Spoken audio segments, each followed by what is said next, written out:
Birthday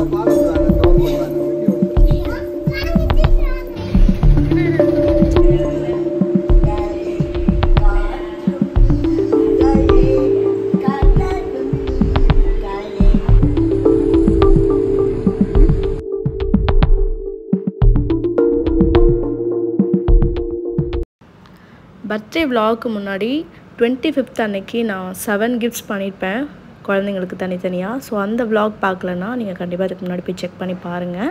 இந்த விலாகில் only நாங்கள் வந்து பர்த்டே செலிப்ரேஷன் எப்படி சிம்பிளாக கொண்டு போனோம், பசங்களுக்கு எப்படி பிளெஸ்ஸிங்காக அந்த பர்த்டேவை வந்து கொண்டு போனோம் அப்படின்றது தான் டீட்டெயிலாக நீங்கள் பார்ப்பீங்க. மார்னிங் வந்து ஒரு 11:30 போல் பசங்களுக்கு வந்து இந்த ட்ரெஸ் வேர் பண்ணி விட்டு ஃபேமிலியாக எல்லோருமே நாங்கள் கிளம்பிட்டோம். திருச்சியில் கிராஃபோர்டில் கங்காரு ட்ரஸ்ட் அப்படின்னு சொல்லிட்டு ஒரு ட்ரஸ்ட் இருக்குது. ஆக்சுவலாக அந்த ட்ரஸ்ட்டில் வந்து குழந்தைங்க மட்டும் தான் இருக்காங்க அப்படின்னு சொல்லிட்டு நான் நினச்சிட்டு இருந்தேன். அங்கே வந்து ஒன்லி ஓல்டேஜ் பீப்புள்ஸ் தான் இருந்தாங்க. அது அங்கே போனதுக்கப்புறம் தான் தெரிஞ்சுது. ஏன்னா டீட்டெயிலாக விசாரிக்கலை. நான் வந்து குழந்தைங்க இருக்கிற இடத்துக்கு தான் போகணும் அப்படின்னு நினச்சிருந்தேன். பட் இருந்தாலும் ஓகே தான். இதுவே எனக்கு வந்து ரொம்ப சர்ப்ரைஸ்டாக இருந்தது ஓல்டேஜ் ஹோமில் போய் பசங்களை காட்டுறது. அதுவும் இல்லாமல் அங்கே போயிட்டு பசங்களுக்கு புது எக்ஸ்பீரியன்ஸாகவும் இருந்தது. ஸோ வந்து எதுனாலும் ஓகே தான். அதுக்கப்புறம் நான் வந்து கேசரி செஞ்சுருந்தேன். ஸோ வீட்டிலேருந்து கிளம்புறதுக்கு முன்னாடி எல்லாேருக்கும் கேசரி வடித்து சாப்பிட கொடுத்துருந்தேன்.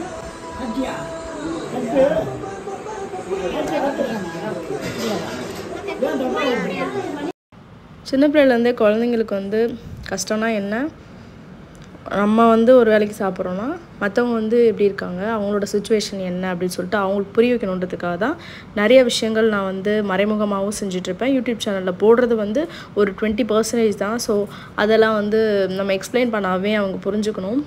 இது மாதிரி இந்த பர்த்டே வந்து செலிப்ரேட் பண்ணணும்னு சொல்லிட்டு நான் 6 மந்த்துக்கு முன்னாடியே பிளான் பண்ணியிருந்தேன். அதுவும் இல்லாமல் என்னோடய யூடியூப் ஏர்னிங்ஸ் வந்தப்பயுமே நான் வந்து இது மாதிரி ட்ரெஸ்ட்டில் போயிட்டு ஏதாவது என்ஜாய் பண்ணணும், அவங்களுக்கு தேவையான விஷயங்களை கொடுக்கணும், அவங்களோட நீட் என்னன்னு தெரிஞ்சுக்கிட்டு கொடுக்கணும்னு ஆசைப்பட்டிருந்தேன். பட் ஃபுட்டு மட்டும் அவங்க அங்கே இருக்கிறவங்களுக்கு நீட் கிடையாதுன்றது இந்த வீடியோவில் எண்டில் நான் உங்களுக்கு காட்டுறேன். ஆசிரமத்தில் போயிட்டு சாப்பாடு போகிறோம். இது வந்து ஒரு மகிழ்ச்சியான தருணம். ஸோ அதை வந்து உங்கள்கிட்ட ஷேர் பண்ணுன்றதுக்காக தான் இந்த வீடியோ கவர் பண்ணியிருக்கேன். ஸோ வீடியோ வந்து ஃபுல்லாக பாருங்கள், என்ஜாய் பண்ணுங்கள். இதான் அறாந்து ஏன் தலையில் அடிக்கிறேன்.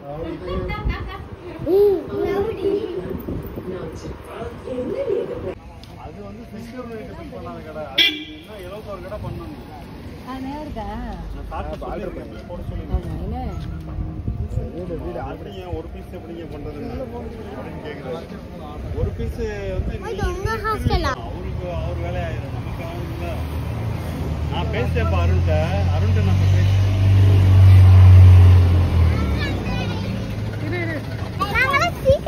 நான் பேசிருக்கேன்ப்பா. ஒரு பீஸ் எப்படி போறது, ஸ்கீம் வராது, விற்க முடியாது. அது ஓம் பிரச்சனை. நீ இப்ப சொல்லிடு அவர்கிட்ட. சார் நான் வித்து தரேன் சார் சொல்லிடு. உட்காருங்கம்மா. வந்து ஓல்டேஜ் ஹோமில் வந்து நாங்கள் நினச்சது ஃபேமிலியில் எல்லோரும் பேரண்ட்ஸை பார்த்துக்க முடியாமல் இங்கே வந்து அனுப்புகிறாங்க அப்படின்னு சொல்லிட்டு.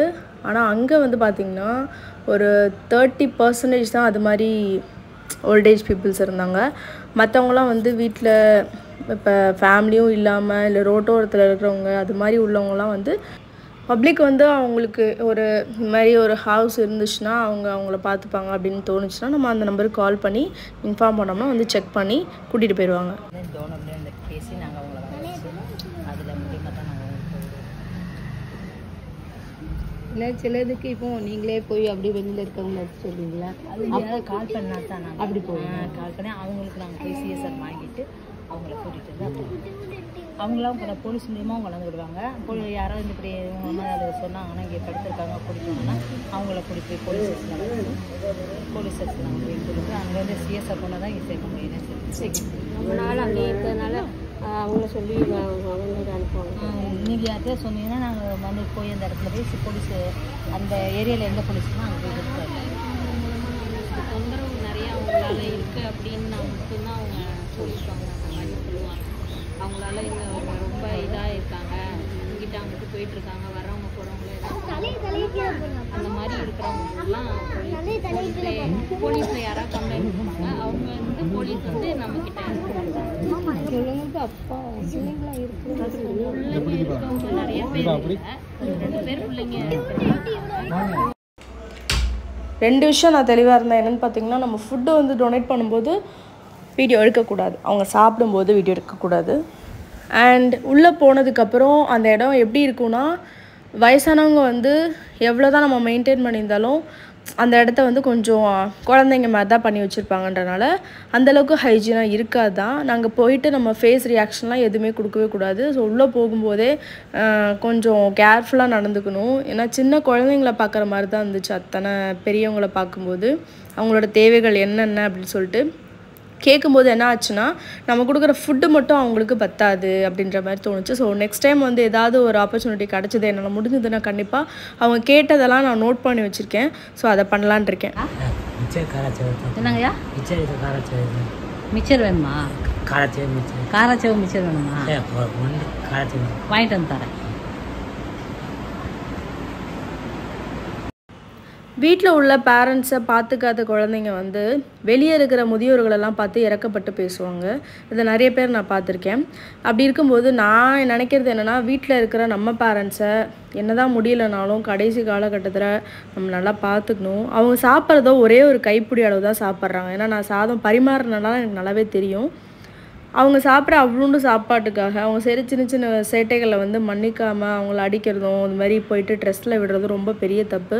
ஸோ அது மாதிரி விஷயம் தயவு செஞ்சு யாருமே பண்ணாதீங்க. எங்கள் ஃபேமிலியிலேருந்து ஒரு 20 மெம்பர்ஸ் போயிருப்போம். ஸோ எல்லாருமே லிட்டரலே நாங்கள் வந்து அழுதுட்டோம். அந்தளவுக்கு அங்கே உள்ள வயசானவங்கள்லாம் பார்க்கும்போது கஷ்டமாக இருந்துச்சு. என்னை வெளியே விடுங்க, என்னோடய ஃபேமிலியை நான் பார்க்கணும் அப்படின்னு சொல்லிட்டு ரொம்ப கஷ்டப்பட்டு அழுததெல்லாம் நாங்கள் பார்த்தோம். அதுக்கப்புறம் வந்து அந்த ட்ரெஸ்ட்டில் நடத்தினவரோட நாங்கள் ஒரு ஃபோட்டோ மாதிரி சின்னதாக எடுத்துகிட்டு அவருக்கு ஒரு கிஃப்ட் மாதிரி கொடுத்துட்டு நாங்கள் அந்த இடத்த விட்டு கிளம்பிட்டோம். இப்படி தான் வந்து பர்த்டே செலிப்ரேஷன் ரொம்ப எப்படி சொல்கிறது, நல்ல பிளெஸ்ஸிங்கோடு முடிஞ்சுது. சாப்பாடு வந்து நான் சாம்பார், ரசம், கூட்டு வந்து 3 வகையான கூட்டு, அப்பளம், பாயாசம்லாம் கொடுத்துருந்தோம். ஸோ வந்து நம்ம கொடுக்குறதோ வந்து ஒரு ஸ்மால் அமௌண்ட்டு தான். ஸோ அது அவங்களுக்கு வந்து அது பெரிய விஷயமா இருக்கும். முடிஞ்ச அளவுக்கு இதுக்கப்புறம் நானும் ஹெல்ப் பண்ணுறதுக்கு ட்ரை பண்ணலான் இருக்கேன். ஃபைனலாக வந்து அவங்க கொஞ்சம் நேரம் பேசினாங்க வந்திருக்கவங்க எல்லார்ட்டையுமே. ஏன்னா நம்ம வீட்டில் ஒரு ஈவெண்ட் வரும்ல, ஸோ அதுக்கு நம்ம இது மாதிரி வந்து ட்ரெஸ்ட்டில் சாப்பாடு போடுங்க, இந்த ஹெல்ப்லாம் எங்களுக்கு தேவைப்படுது அப்படின்ற மாதிரி அந்த சார் அந்த ஒயிட் ஷர்ட் போட்டிருக்காருல அவர் எக்ஸ்பிளைன் பண்ணியிருந்தார்.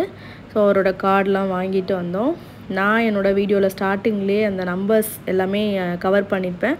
இன்கேஸ் நீங்கள் எந்த ட்ரெஸ்ட்டில் திருச்சியில் ஹெல்ப் பண்ணணும்னு ஆசைப்பட்டீங்கன்னா கண்டிப்பாக போய் ஹெல்ப் பண்ணுங்கள். இங்கே இருந்த எல்லாருமே என் கண்ணுக்கு வந்து ஒரு குழந்த மாதிரி தான் தெரிஞ்சாங்க. அவங்க பேசிக்கிறது, சண்டை போடுறது, இதெல்லாம் வந்து கிட்டத்தட்ட 2 மணி நேரமாக உட்காந்து பார்த்தனால சொல்கிறேன். ரொம்ப ஹாப்பியான டே அப்படின்னு சொல்லணும்னா இத்தனை வருஷம் கழித்து இன்றைக்கி தான் நான் சொல்லுவேன். அந்தளவுக்கு ஹாப்பியாக இருந்தது. எல்லார்ட்டையும் நல்லா டைம் ஸ்பெண்ட் பண்ணி பேசி அழுது புலம்பி அதுக்கப்புறம் மனநிறைவோடு நான் வெளியே வந்தேன். நீ இங்கே பாரு, இங்கே பாரு.